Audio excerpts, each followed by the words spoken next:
OBC की जाति आधारित जनगणना केंद्र सरकार के द्वारा न कराकर मंडल कमीशन के प्रभाव को खत्म कर दिया गया एक विश्लेषण अथवा एनआरसी मुसलमानों में भय पैदा करने का मुद्दा है और इसकी प्रतिक्रिया में एससी, एसटी और ओबीसी का हिंदू के नाम पर ध्रुवीकरण करने का एक षड्यंत्र है, एक गंभीर बहस।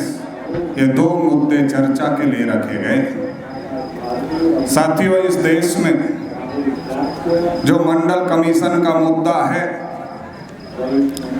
एक बड़ी लंबी लड़ाई के बाद में इस देश में मंडल कमीशन आया और मंडल कमीशन ने जो रिपोर्ट दिया उसकी केवल 2 सिफारिशें लागू की गई, बाकी की सारी सिफारिशें लागू नहीं की गई।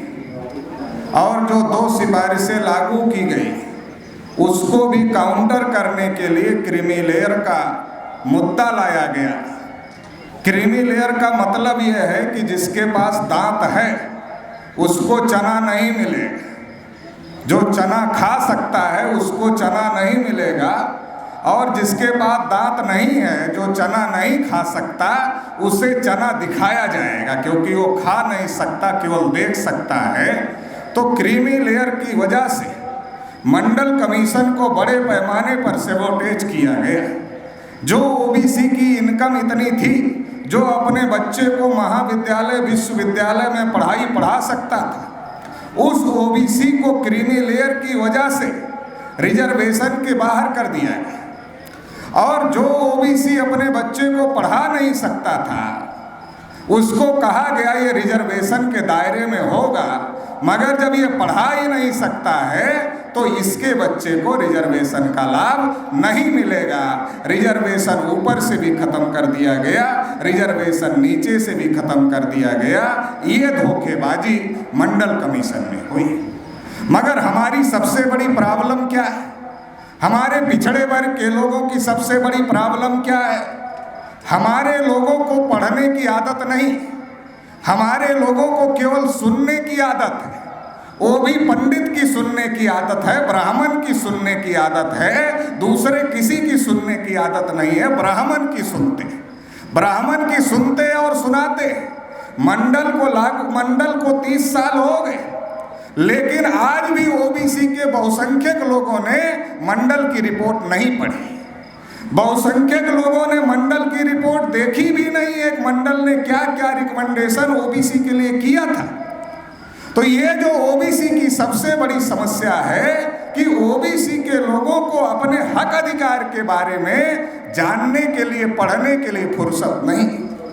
मंडल में केवल नौकरियों का मामला नहीं, मंडल ने कहा आज भी 94% जो जमीनें हैं वो ब्राह्मण, क्षत्रिय और वैश्यों के पास में है। ओबीसी के पास आज भी कम जमीनें। तो मंडल कमीशन में ये भी था कि इनको जमीनें दिया जाए। मंडल कमीशन में ये भी था कि इनके लिए आवासीय स्कूल खोले जाएं। मंडल कमीशन में ये भी था कि इनके लिए, चूंकि केवल नौकरियों से इनकी समस्याओं का समाधान नहीं हो सकता, इसलिए इनको व्यवसाय के लिए भी, व्यवसाय करने के लिए भी स्पेशल व्यवस्था किया जाए। ये बहुत सारे मुद्दे मंडल कमीशन के अंदर में थे।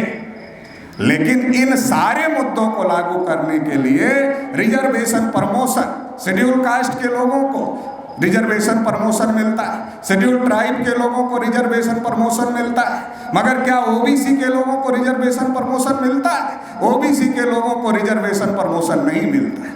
क्यों नहीं मिलता है? क्योंकि इनकी जनगणना नहीं। ये जो बहुत सारे मुद्दे हमने बताए और भी बहुत सारे हैं, तो इन मुद्दों को लागू करने के लिए आंकड़े की जरूरत है। और वो आंकड़े कहाँ से आते हैं? वो आंकड़े जनगणना से आते हैं। जब जनगणना होगी तो पता चलेगा ओबीसी में कितने लोग ग्रेजुएट हैं, कितने पोस्ट ग्रेजुएट हैं, कितने इंटरमीडिएट पास हैं, कितने इंटरमीडिएट फेल हैं, कितने के पास जमीन है, कितने के पास जमीन नहीं है, कितने व्यवसाय में हैं, कितने नौकरी में हैं। ऐसे बहुत सारे आंकड़े आएंगे और उन आंकड़ों के आधार पर ओबीसी के विकास के लिए और जो मंडल कमीशन ने सिफारिशें की थी उस सिफारिशों को लागू किया जा सकता था, मगर वो आंकड़े ही उपलब्ध नहीं। वो आंकड़े जाति आधारित गिनती से आएंगे, वो आंकड़े उपलब्ध नहीं है।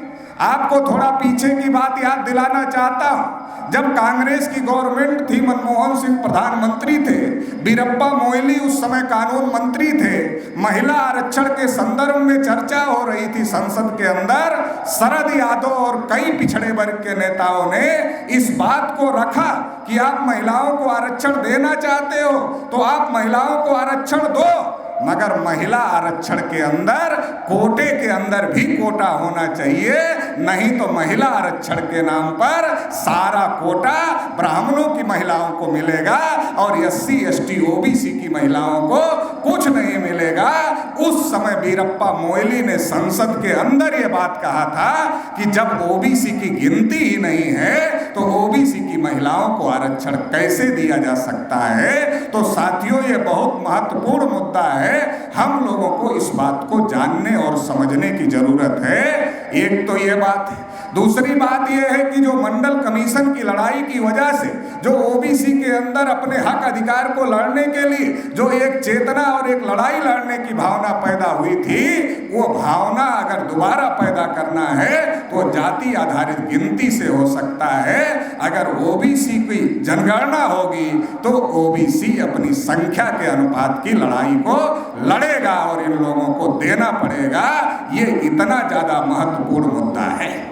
तो ये जो OBC को अपने बारे में पढ़ने की सुनने की का फुर्सत नहीं है, इसका कारण क्या है? इसका कारण ये है कि ब्राह्मण हमेशा OBC के लोगों को बिजी रखता है।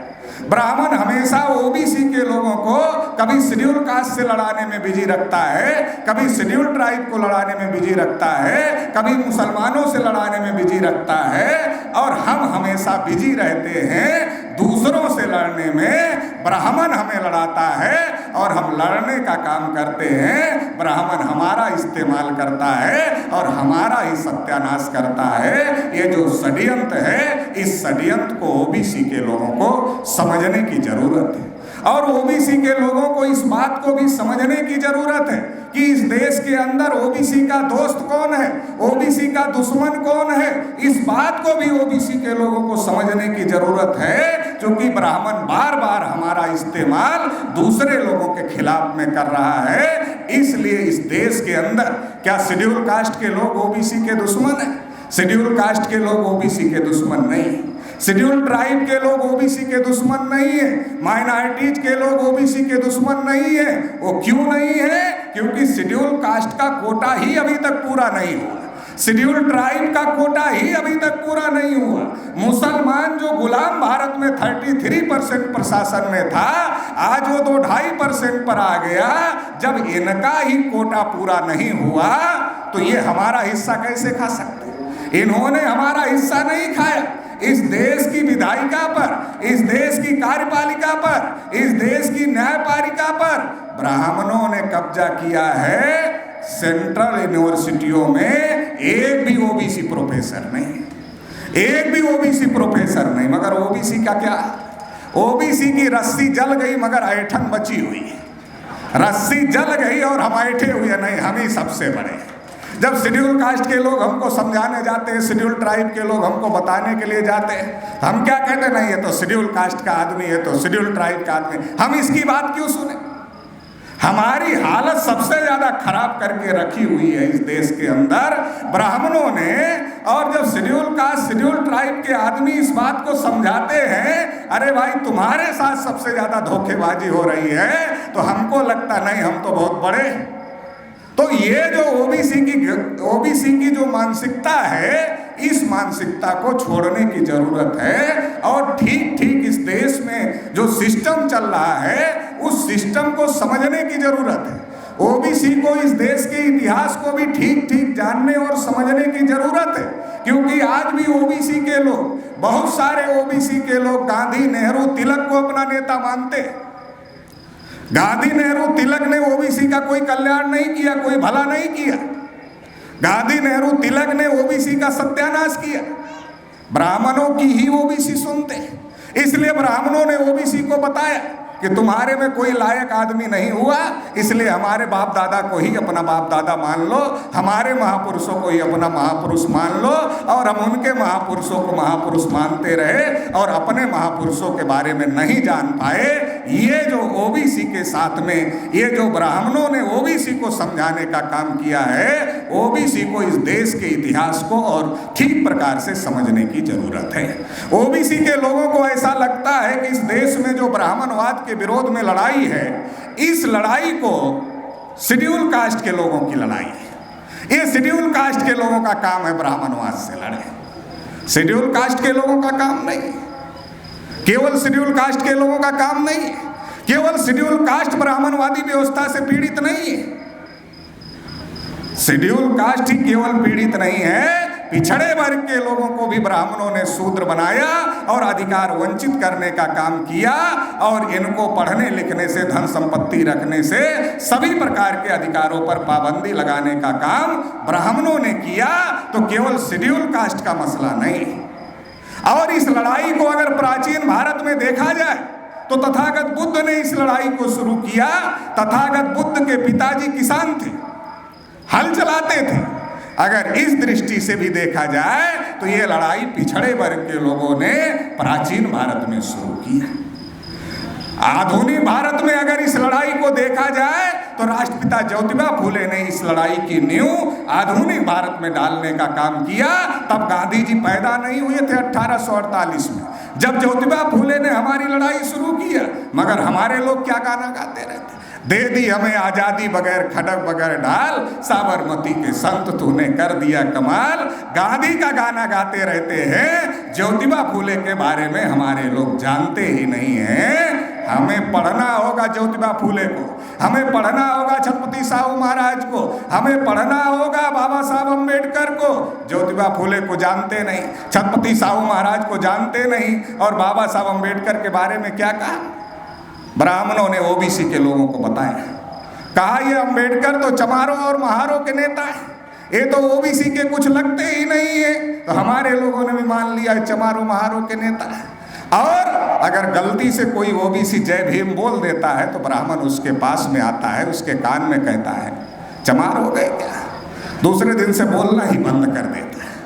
तो हमारे लोगों को ठीक से समझने की जरूरत है। 1848 में इस लड़ाई को ज्योतिबा फूले ने लड़ा, और ज्योतिबा फूले ये कहते थे जैसे बाल काटना नाई का धर्म नहीं है, धंधा है, वैसे ही पूजा पाठ कराना, कर्मकांड कराना ये ब्राह्मण का धर्म नहीं है, धंधा है। हमारे लोग धर्म समझकर ब्राह्मण को देते हैं, धर्म नहीं है, ब्राह्मण का धंधा है। भगवान और आपके बीच में दलाली करने का काम ब्राह्मण करता है। ओबीसी के लोगों को इस बात को समझने की जरूरत है।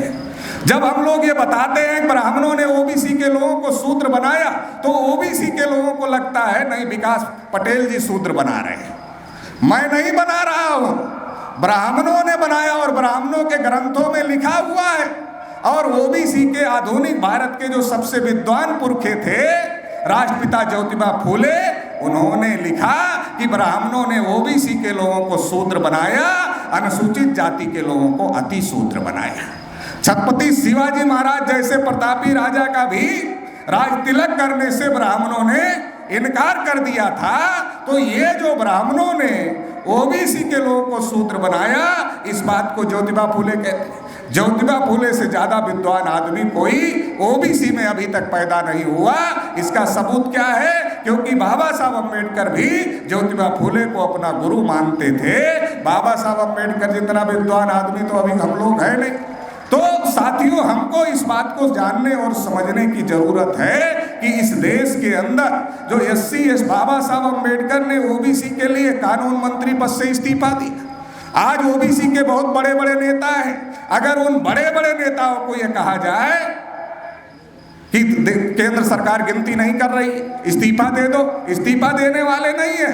अरे मंत्री का तो छोड़ो, गांव का प्रधान भी, सरपंच भी इस्तीफा देने वाला नहीं है। मंत्री की तो बात छोड़ दो, मगर बाबा साहब अम्बेडकर ने अपने कानून मंत्री पद से ओबीसी के हक अधिकार के लिए इस्तीफा दिया। तो इन सारी बातों को हम लोगों को समझने की जरूरत है। आखिरी बात आपको कहना चाहता हूं कि इस देश में जब भी हिंदू और मुसलमान के नाम पर लड़ाई होगी तो नुकसान ओबीसी का होगा।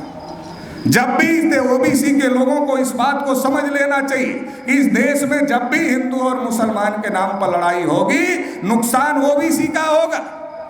जब मंडल कमीशन के समय में राम जन्मभूमि और बाबरी मस्जिद का मामला खड़ा किया गया, आपको लगता है नुकसान मुसलमानों का हुआ क्योंकि मस्जिद चली गई, मुसलमानों का नुकसान नहीं हुआ। उनकी तो केवल एक मस्जिद गई, आपकी 52% नौकरियां चली गई, नुकसान आपका ज्यादा हुआ, मुसलमानों का ज्यादा नुकसान नहीं हुआ। फायदा ब्राह्मणों का हुआ, आपके हिस्से की नौकरी भी खा रहा है और मंदिर बन जाएगा तो आपका चढ़ावा भी खाने का काम करेगा। फायदा ब्राह्मणों का हुआ, नुकसान ओबीसी के लोगों का हुआ। आज ये जो एनआरसी का मुद्दा है, आज ओबीसी के लोगों में बड़े पैमाने पर जागृति बढ़ रही है और मैं धन्यवाद देना चाहता हूं माननीय वामन मेश्राम साहब को। कोई दूसरा आदमी इस देश में ओबीसी को जगाने का काम नहीं कर रहा है, वामन मेश्राम साहब लगातार इस देश के अंदर ओबीसी के लोगों के अंदर जागृति और चेतना पैदा करने का काम कर रहे हैं। इसकी वजह से बड़े पैमाने पर ओबीसी जागृत हो रहा है और अभी वो शेड्यूल कास्ट से, शेड्यूल ट्राइब से और माइनॉरिटी से लड़ने के लिए तैयार नहीं है। इसलिए ब्राह्मणों के सामने बड़ा संकट पैदा हो गया है। इसलिए वो कभी 370 हटा रहे हैं, कभी वो 3 तलाक ला रहे हैं, तो अभी एनआरसी का मुद्दा लेकर के आए हैं। उनके सामने संकट पैदा हो गया है कि जो ओबीसी अपने हक अधिकार की लड़ाई लड़ने के लिए खड़ा हो गया है, उसको हिंदू बनाकर इस्तेमाल कैसे किया जाए, इसके लिए वो सारा षड्यंत्र कर रहे हैं। इस षड्यंत्र को हम लोगों को समझने की जरूरत है। और जब एनआरसी बनेगी तो जैसे असम में SC ST OBC के लोगों की संख्या ज्यादा निकली, वैसे देश भर में भी निकलेगी। इसलिए ये जो मुद्दा है SC ST OBC को भी अधिकार वंचित करने का मुद्दा है, क्योंकि ब्राह्मण SC ST OBC और मुसलमानों में कोई फर्क नहीं करता, क्योंकि वो जानता है कि SC ST OBC और मुसलमानों का धर्म, मुसलमानों का DNA एक है और ब्राह्मणों का DNA अलग है। वो जानता है एक ही खून के लोग हैं, एक ही DNA के लोग हैं। इसलिए वो SC ST OBC माइनॉरिटी सबका सत्यानाश करने के लिए एनआरसी और कैब लेकर के आ रहे हैं। ये जो षड्यंत्र इस देश में चल रहा है, इस षड्यंत्र को हम लोगों को समझना होगा और केवल समझना ही नहीं होगा, इस षड्यंत्र को नाकामयाब भी करना होगा। और इस देश में जो SC ST OBC माइनॉरिटी के मुद्दे हैं, उन मुद्दों पर हम लोगों को लड़ाई लड़ना होगा और लड़ाई लड़के इस देश में जो ब्राह्मणों ने नाइंसाफी का निजाम कायम किया है उसे ध्वस्त करना होगा और इंसाफ कायम करना होगा। इंसाफ क्या है? जिसकी जितनी संख्या भारी उसकी उतनी हिस्सेदारी, ये इंसाफ है। ये लड़ाई लड़ रहे हैं मेश्राम साहब, इस लड़ाई में आप सभी लोग सहयोग देंगे, ऐसी आशा उम्मीद के साथ आपने मुझे सुना, इसके लिए आभार, धन्यवाद, जय बोले।